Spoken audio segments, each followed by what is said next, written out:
right now. Welcome to KSAT News at noon on this Monday, and it is what everyone is talking about today, especially along the Texas coast. We are continuing to follow Tropical Storm Beryl after it made landfall at 4 o'clock this morning. Yeah, so there's a lot going on with this. We just noticed from our sister station in KPRC, there is now more than 2 million people without power in that area. Also, if you have a flight leaving from here to Houston, you may want to check on it because some of those flights are now becoming canceled. So now we're going to check with Sarah, who is got the latest on just where the storm is at now. Yeah, Beryl is continuing to work its way inland. It is now a tropical storm, so it made landfall as a hurricane, Category 1 hurricane, around 4 o'clock this morning. Here's where Beryl is right now. Moving to the north at quite a clip at about 13 miles an hour, and it's got sustained winds of 65 miles per hour. So it is weakening. You can see that Beryl is bringing a lot of rain right now to the College Station area. Where it's not bringing any rain, here in San Antonio. We are on the dry side of Beryl. That is the luck of the draw this time around.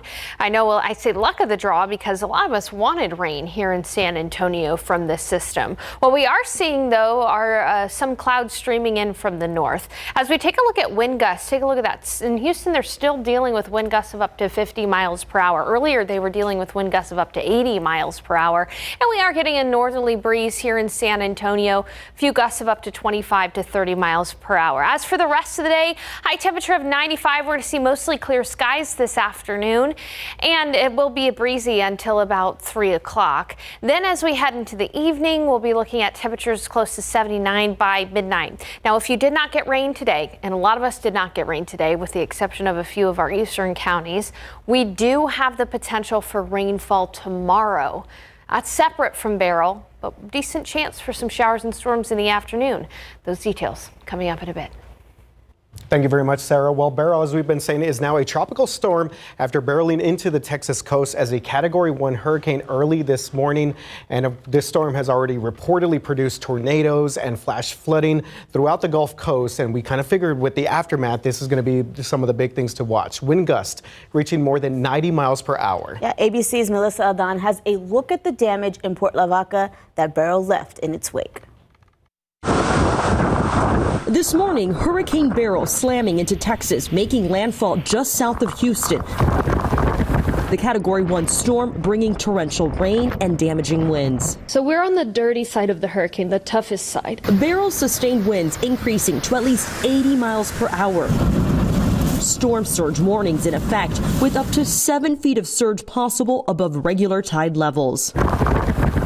The seawall in Galveston taking a pounding, and in Rosenberg, about 35 miles from Houston, officers in high water vehicles have been dispatched to make water rescues. You got to kind of prepare for the worst, hope for the best. We're already seeing the impacts of Hurricane Beryl. For instance, these rain gutters here at this hotel in Port Lavaca ripped off. This was the first hurricane hitting Texas in the last 3 years. There's already a report of one man who was killed after a tree fell near his home in Houston.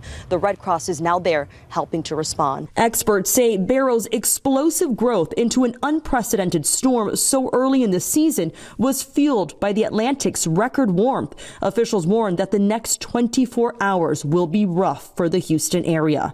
And then other parts of the country will see the effects of the storm's remnants, prompting a flood watch. As we go from Monday into Monday night and Tuesday, and then Beryl's going to lose its tropical characteristics and continue on moving up into the mid-Mississippi and Ohio valleys as we go through the middle portions of the week.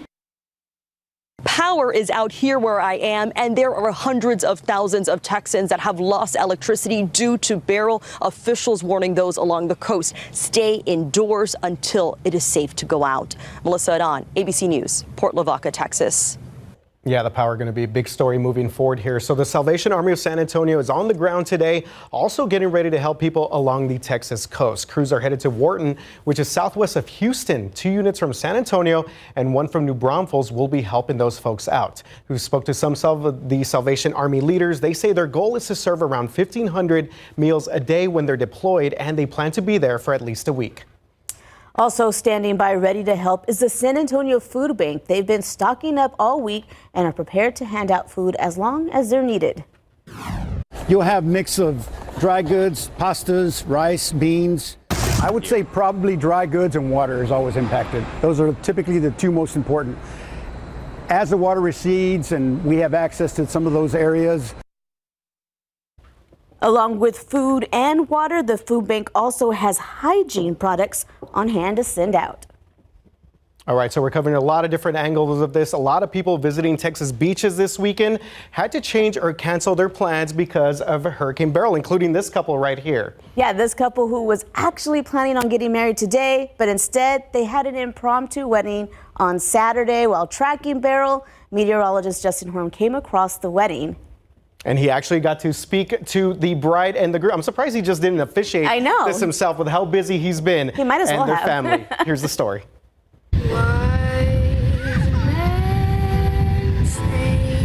At first glance, you'd never know this ceremony was thrown together in a matter of hours. But an unwanted guest who didn't RSVP forced this couple and their families, some who traveled all the way from Colorado, to pivot. It was supposed to be a weekend of fun followed by a Monday wedding. Then, on Friday, their venue canceled. Carolyn is the bride's mom. I was pretty upset because we booked in advance. And so then we went and booked a clubhouse at the RV park yesterday, and they said it would be great. And at 10:30 this morning, they said they decided to use that as a safe haven for people and that we could no longer have it. Another setback. So the family decided to just handle it themselves. And we called and the beach is open. We're like, yes, okay, we don't have to try again. They found an empty spot, and the pastor officiating found some sandals. And commit to you only. The ceremony went on as though it was planned this way all along, with the rings, the vows, and the pictures. Ceremony was beautiful. Thank you. Yeah, I enjoyed it, especially that's something one of my dreams was to be married on the beach, so it was a dream to come true, so. It worked out, right? Congratulations. But in the end, Ozzie and Kinsey wouldn't have cared where it happened, as long as it did happen. And if you're curious, they're also starting their honeymoon early, thanks to Beryl. You guys going to hang around, or you're going to get out before the hurricane hits? Probably get out. Yeah, Probably get out. Justin Horn, KSAT 12 News. Now, we are working hard to keep you up to date on all things Beryl on air and online. Here's a look at one of our many web pages on KSAT.com, where we have all the information you need to stay safe. You can also scan this QR code right there on your screen to go straight to the KSAT weather page, where we'll have you covered as Beryl makes its way through Texas. Man, leave it to Justin to find a couple getting married in the midst of a storm. All right, so we're going to be talking Chris Paul, because that was not the only big move for the silver and black, but we also have a really cool tennis story and the connection of Wimbledon to the San Antonio area. So we'll talk about that coming up here in just a little bit. And more Democrats are saying that they're not confident about President Biden's chances in this re-election cycle still ahead. How the top Dems and the president's campaign are coming to blows over Biden potentially dropping out.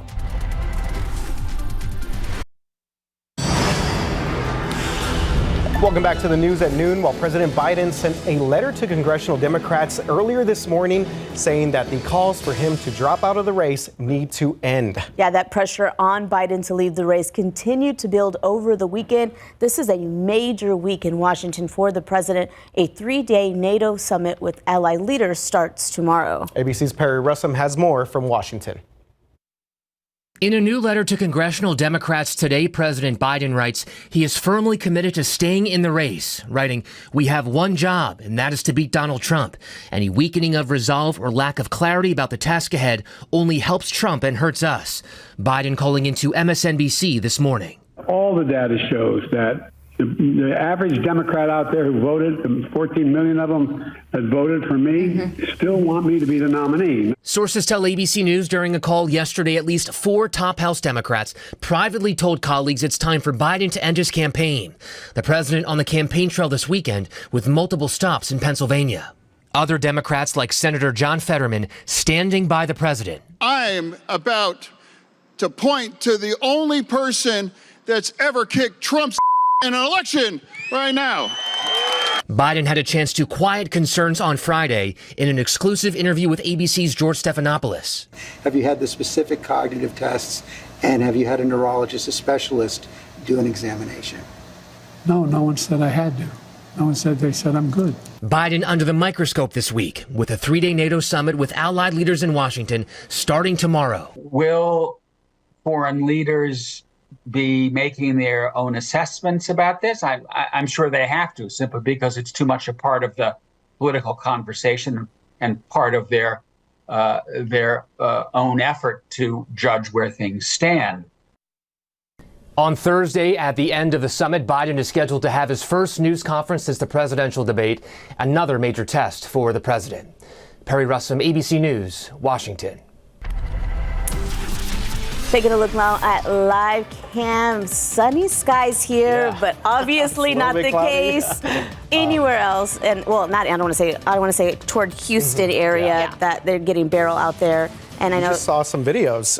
We're seeing some videos out there in the aftermath of that storm. Sarah, they've been getting a lot of rain. Do you know how much yet that has been falling there? Many areas have seen 10 plus inches of rain, Erica. Now, one of the reasons why we desperately wanted some rain from Beryl is because of this. The aquifer is down 0.4 of a foot just over the past 24 hours, and it's 30 feet below the average for the month. We need rain. Molds, though, are high, past 1,700 right now, and that's actually up quite a bit from yesterday. All right, so when we look at rain chances, there is a chance tomorrow for rain, 40%. It's actually a decent chance tomorrow for rainfall, especially in the afternoon. I'll have those details coming up.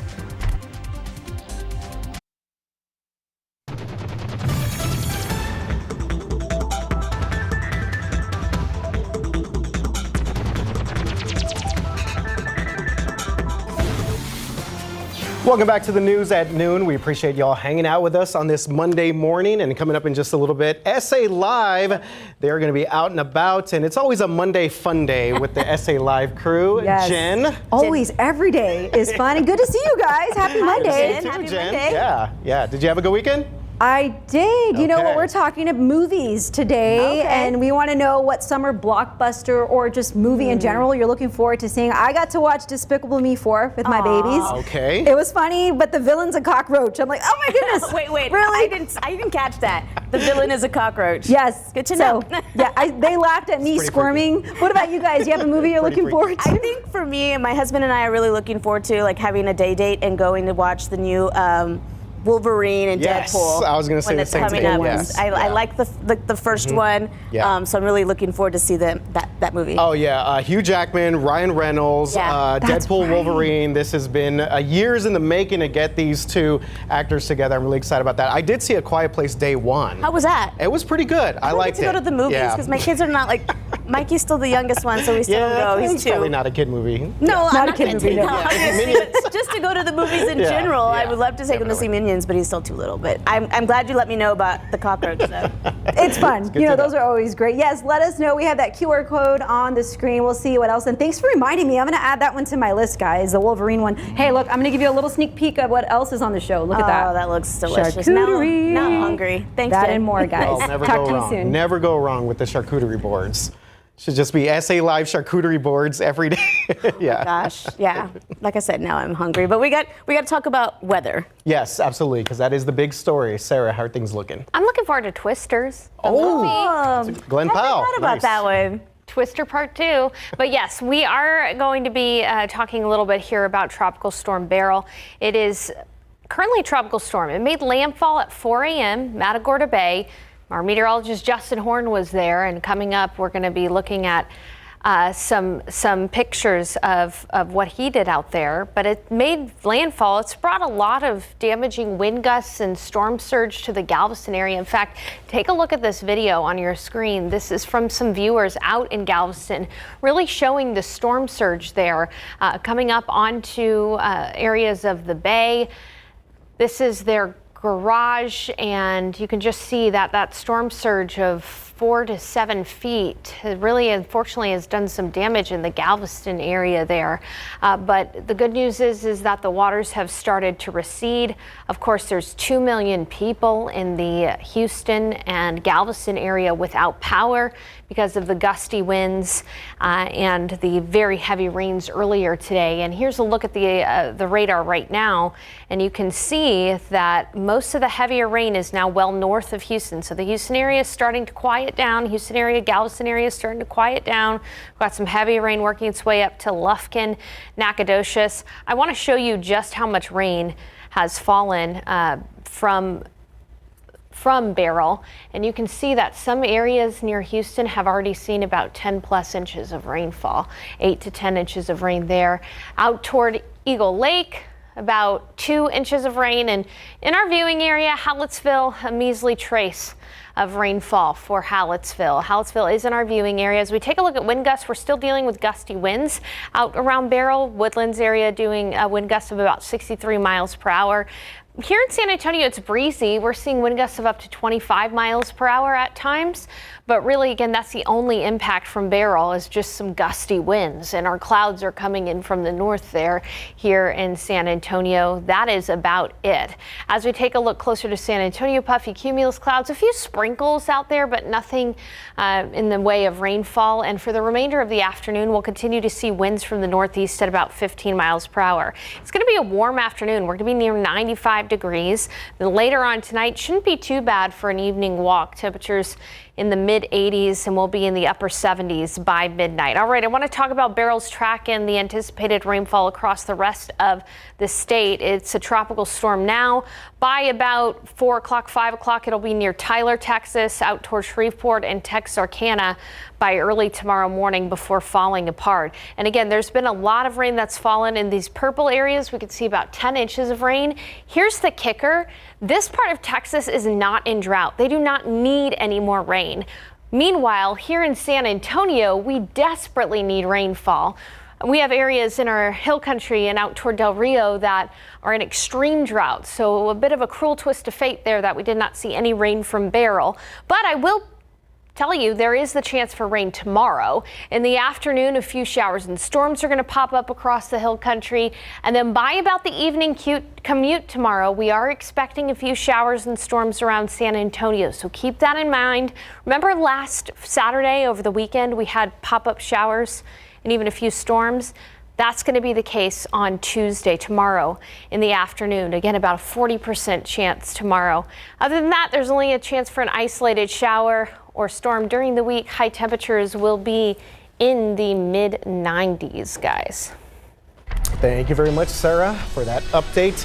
All right, coming up, the Spurs, they've been wheeling and dealing lately over the weekend. They made some big money moves here. We're going to tell you about some of the new potential starting lineup that's coming up this season. Now taking a live look with our Daniela Ibarra. She's headed to Matagorda right now to give us a look at the aftermath of Beryl's landfall. We'll hear more from her in our next half hour.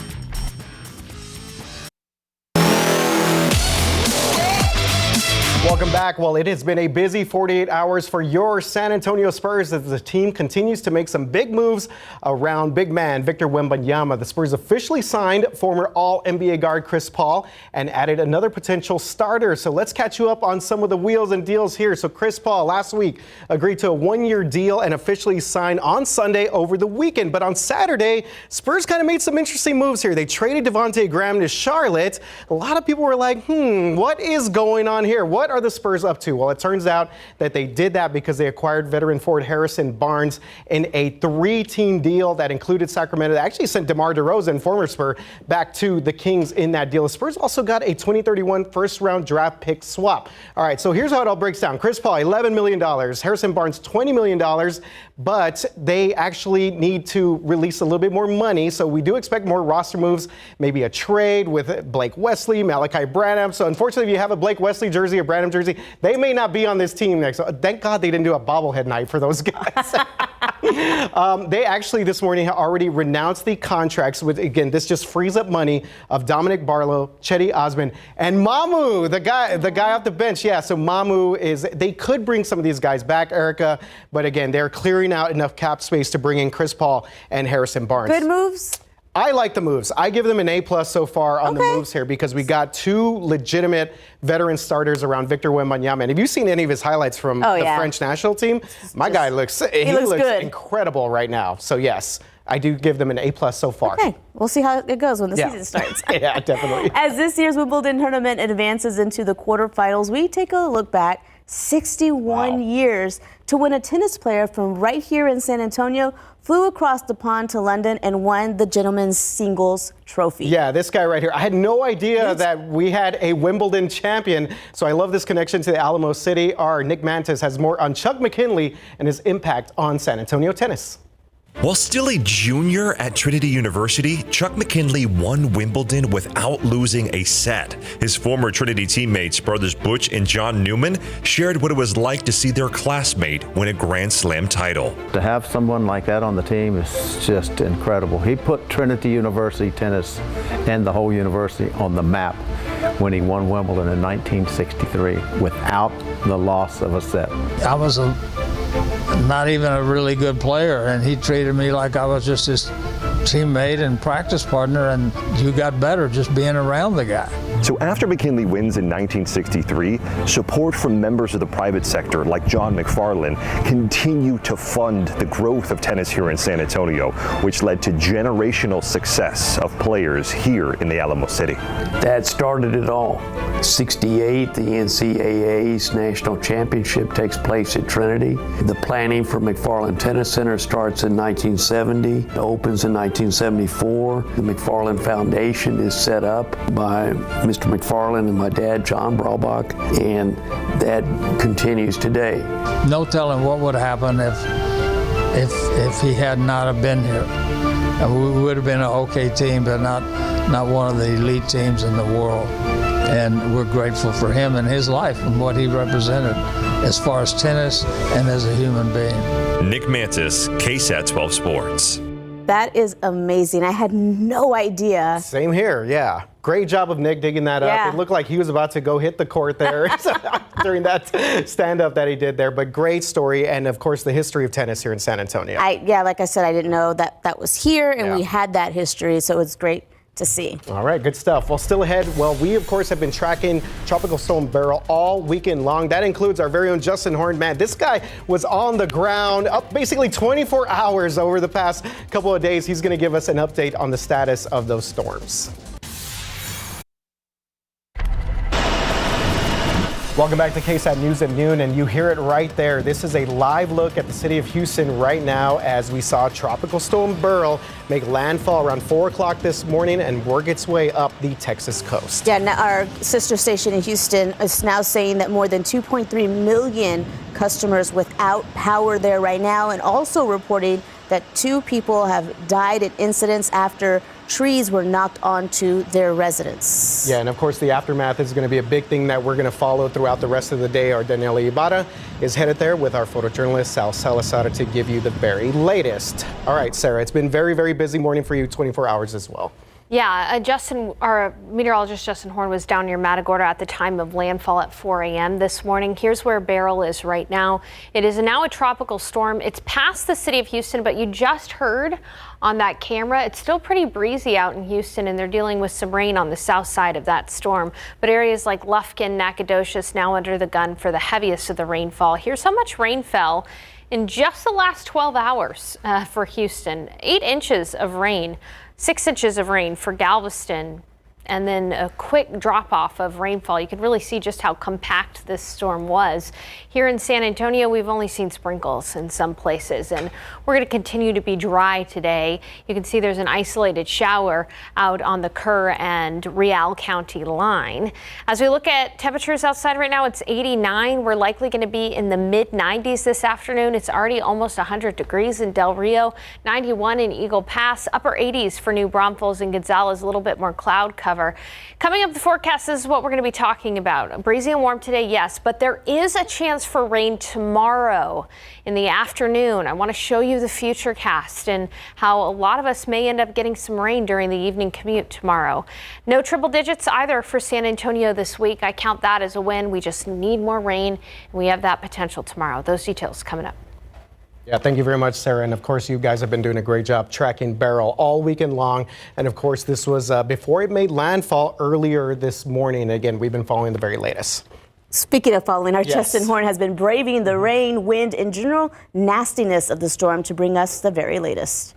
This is the kind of damage we're seeing here in Matagorda. Lots of tree limbs down, signs down, damage to roofs. It is here in Matagorda where Hurricane Beryl came through last night. They basically took a direct hit here. The strongest of the winds, where we saw gusts anywhere from 80 to 90 miles per hour, occurred overnight. Take a listen to what we saw. It's just about 11:40 here in Matagorda, and just about 30 minutes ago, Beryl was upgraded to a hurricane, and now we're starting to see one of the heavier rain bands come through. Winds have definitely picked up. I think we're seeing tropical storm force winds pretty much sustained here in Matagorda. We've noticed some water starting to come over the road in spots. It's just past midnight, and we're starting to really feel the effects of Beryl as she's coming on shore. Take a look at the storm surge that's starting to come up over this road. Now, it's a low-lying road, but it's these kind of roads that can get very dangerous in a storm like this. Winds are going to continue to pick up as that eye wall is just about 30 miles offshore. It's about 1:15, and we're inside the storm chaser this go-round because if you look outside, it is blinding rain. This truly is the heaviest part of the storm. And I'm sitting here looking at radar, and that eye wall is just about to be here. Well, the eye wall's here. The eye itself is just about to be here. And it's going to be a close call as to whether or not that eye moves over us. But if it does, we should get a brief calming of the winds. It took longer than expected, but we are finally in the eye of Hurricane Beryl. In fact, skies are clearing somewhat up above us, and the winds have let up, the rain has let up, and we'll get a break in the action for at least a little bit. But what I want to show you here is back behind me, where you see all those cars gathered. That is where the storm surge has come up to, and it came up quickly. This is Beach Road, and the water is completely covering the road at this point. A pretty dangerous situation as that storm surge rose very quickly. We are in the town of Matagorda, and if you look back here over my shoulder, you probably can't see much. It's dark back there. Power is out to much of the town, we think. You're not seeing many lights, at least. And I'll turn your attention this way. You can see some of the floodwaters, whether it be from storm surge or heavy rain. A lot of the streets here are flooded. You can see that yield sign too underwater. And we noticed a few houses perhaps taking on a little bit of water. So that is the latest from here in Matagorda. And we think we should see a lot of improvement as Beryl starts to move north by sunrise. And we're still seeing some strong gusty winds on the south side of the storm here in Matagorda. It's going to take until this afternoon for winds to really die down here in town, and it will probably take until tomorrow for folks here to really assess the damage from Beryl. Reporting in Matagorda, Justin Horn, KSAT 12 News. I hope that man gets some sleep. Yeah, definitely. Wow. There was at one point this morning, he was doing a live shot for Good Morning San Antonio, and the winds were about to knock him over. I mean, but yeah, great job by Justin and Matt Craig out there. And we have you covered from all angles when it comes to Beryl. Just check out KSAT.com, where we have all the information you need to stay safe. You can scan this QR code right there on your screen to go straight to the KSAT weather page, where we'll have what you need to know as Beryl makes its way through Texas. We've learned new details about a shooting late last night that left the manager of a Sonic drive-thru dead. It happened just before 10 p.m. on Babcock Road near Huebner Road. Police say the victim, identified as a manager at the Sonic, got into a fight with who police say was a female customer. That's when police say the customer shot the worker and left. The worker died from his injuries. Detectives are now looking for that suspect. And a man is in the hospital after being shot at a bar near downtown. This happened just after 2 o'clock this morning in the 300 block of Austin Street, which is just north of downtown near Brooklyn Avenue. San Antonio police say that a fight broke out in front of the Hang Time Bar and Patio before the man was shot. He's expected to be okay, and so far there's no information on a suspect. Now, as we get into the middle of the workday, I've got a question for you. How are you feeling with the surge in COVID-19 and other respiratory virus diseases? That's a good question to ask yourself. The friends and family gatherings this past holiday weekend might have been a spreader event for respiratory viruses, including COVID-19 and the flu. Last week, local medical experts were reporting a spike in COVID-19 related cases. Around 100 were tracked by University Health. Those were just the folks that showed up to be tested. A lot more were not tracked. Luckily, there were not a significant number of hospitalizations.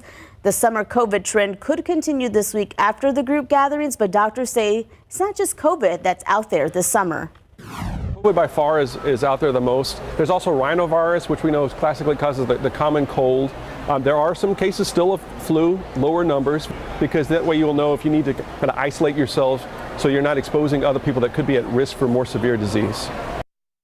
I know what you're thinking. You're healthy and it's just COVID. No one's dying from it. But doctors ask that you consider others who have a weak immune system, who have lung disease or are elderly. So isolate yourself and wear a mask. According to the U.S. Center for Disease Control, last year, more people died from COVID complications than from the flu.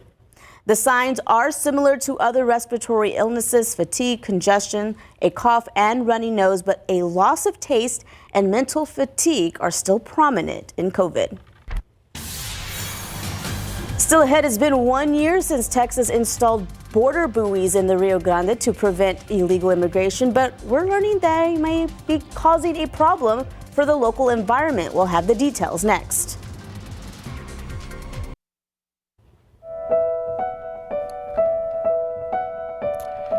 And welcome back to the News at Noon. This week marks 1 year since Texas began installing buoys in Eagle Pass's stretch of the Rio Grande. The state hopes they stop migrant crossings, but one professor tells our Daniela Ibarra she believes it's doing far greater damage to the river itself. A drastic difference in around 365 days. Bright orange buoys bobbed up and down in the Rio Grande. Texas deployed 1,000 feet of this floating border barrier in Eagle Pass last July. 1 year later, Dr. Adriana Martinez says the scenery has shifted. I'd say 75% or more of them are not floating. They are stuck. Dr. Martinez is a professor at Southern Illinois University, Edwardsville. She's studying the buoy's impact on the environment. I don't want to be doing this research. It makes me really sad, and particularly because I have a really strong connection to this river. It's my river. It's the river I grew up on. She's collected sediment samples, taken measurements, and released dye to watch the water flow. Some data is going to take weeks to analyze, but there's some changes Dr. Martinez says she doesn't need a lab to spot. So there is significant plant growth. What I think are willows are growing in the buoys, and there's also just a lot of debris that's been caught up. What does that mean for the health of the river? So it's going to change the way that the water is moving in that area. Governor Abbott has said the buoys protect the border. Dr. Martinez doesn't think they've impacted immigration, but believes it could harm people's health. Anytime you're messing with sediment in the river, that means you're releasing pollutants into the river. And that's the, of course, main drinking water source for the entire Rio Grande area. That was Daniela Ibarra reporting. All right, taking you outside live cam, and obviously a little bit of clouds in our skies, but we didn't get any of that rain, Sarah. Obviously not the case in the last couple of days, as we've watched Beryl's track further eastward, we became pretty confident that we were going to miss out on the rain, the much needed rain in San Antonio. Hey, molds are high today, past 1,000, and the aquifer down 0.4 foot over the past 24 hours. Hopefully we can get some rain tomorrow. We've got a 40% chance for a few showers and storms. I'll show you that futurecast and time it out for you coming up.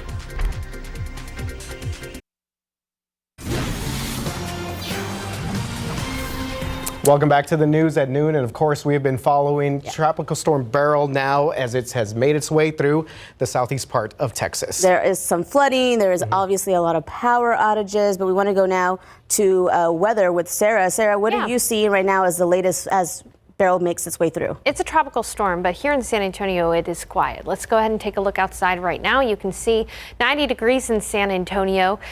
The thing is, winds are still pretty breezy. We've got a wind from the north at about 15 to 20 miles per hour from Beryl all the way off to the east. It's 86 in New Braunfels, 93 in Del Rio, 82 in Bernie, and 87 in Kerrville. Here's a look at Tropical Storm Beryl. Tropical storm with sustained winds at 65 miles per hour. You can see just how quickly in the last 6 hours it's moved inland, now bringing the heaviest of the rainfall to Nacogdoches and Lufkin. Houston is now on the south side of this storm. Still dealing with some gusty winds, but pretty much the rain for a large portion of the area is done, and that is good news because look at the amount of rainfall this area has seen just in the last 12 hours. 7, 8, 10 inches of rain just in the last 12 hours from an area that stretches from the Woodlands all the way down to Galveston. This is an area that just did not need the rainfall. There's no drought out there. And so, luck of the draw is now that here in San Antonio, we just have not seen anything from Beryl because we're on the dry side of that storm. I want to show you, though, that there are still a few showers out in the hill country in Bandera County and out in McKinney County. These are very isolated. Other than that, the biggest thing we're seeing here is just the fact that the winds are from the north. And here's a look at those wind gusts. Winds are gusting up to 25 miles per hour in New Braunfels, 20 miles an hour in San Antonio. But you look out toward College Station, wind gusts of 55 miles per hour, still 60 mile per hour wind gusts out in Houston as it's on the south side of that storm. But there's still some gusty winds on the south side of that storm. Earlier today, Beryl was producing 100 mile per hour wind gusts out near Matagorda. Take a look at the futurecast. Beryl is going to trek up to the north near Shreveport and Texarkana by this evening, and then eventually moving into Little Rock before dissipating tomorrow in the early morning hours. Now, even though we did not get any rain from Beryl, we do have the potential for rainfall tomorrow. Here's a look at the futurecast. There's a 40% chance for showers and storms in San Antonio after 4 o'clock. Futurecast showing a few showers and storms popping up right around the time of the afternoon commute. So tomorrow I do want you to pay attention to the radar in the afternoon because as you're getting ready to head home from work or things like that, just know that there will be a few downpours. Remember on Saturday we had some pockets of rain around San Antonio. A lot of people got some rain, some people missed out.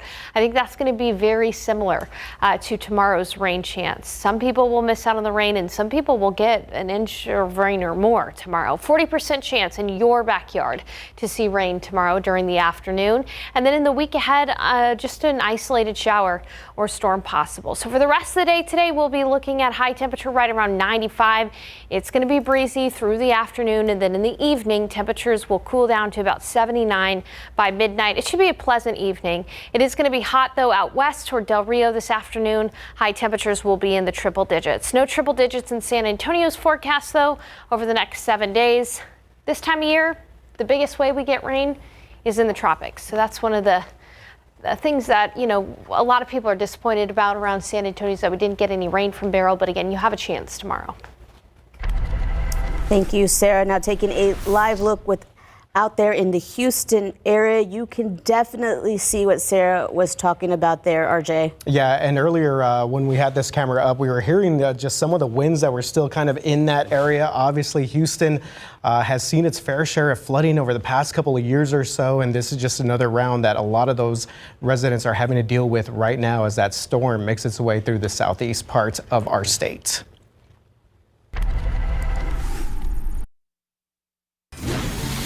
Welcome back to the news at noon, and we're getting ready for SA Live. They had a charcuterie board out there. They Talking summer movies. Movie Monday. I know. You guys got a lot going on, Jen. Yeah. Yes, there's so much. It's a fun-packed show today, and we are starting by putting the spotlight on a local chef. We have Lizette Martinez from Naco Mexican Eatery, and yes, she brought delicious food, but she's part of a really big competition, a national competition, right? Yes, we are. We're so proud of being representing San Antonio and pushing this far in this competition. We are on the quarterfinalists. We need your help so we can bring in the prize and keep on helping San Antonio, putting San Antonio up in the name of national game. Perfect. We're going to tell you exactly how you can help to get her more votes. Okay, Fiona, we're celebrating Shark Week, right? And you are live at SeaWorld. How's it going over there? We are behind the scenes, but above the water here at SeaWorld, and joining me is senior aquarist Christy Podserwinski. And what are we going to be doing today, Christy? You're going to get to do something very special. You're going to get to feed the sharks. Carefully, I assume. Yes, very carefully. Okay. But in order of us celebrating sharks this time, I have something special for you. What? I got some shark teeth. Oh my You can take those home as a souvenir. Oh my gosh, you're making me the coolest mom ever. Okay, and we're going to tell you about the ultimate shark experience that you can have here at SeaWorld. Hey, how about a charcuterie? Look at that. How cute is that? We have the little picnic company on. Lindsay Guetta is going to share her skills with us. Look, they do a brunch board. I mean, we have all the boards, right? Yes, and you know what I love about charcuterie boards is it gives everyone an excuse to gather around and have good conversation and eat some yummy food. And we also have a really great deal for the SA Live viewers, so stick around and figure out what that is. Okay, we always love a good deal, and we want to know what is that summer movie that you just can't wait to watch. We're going to share your answers, so scan that QR code on your screen, and we'll see which one comes out on top. I'm going to add them to my list. All that and more coming up on SA Live.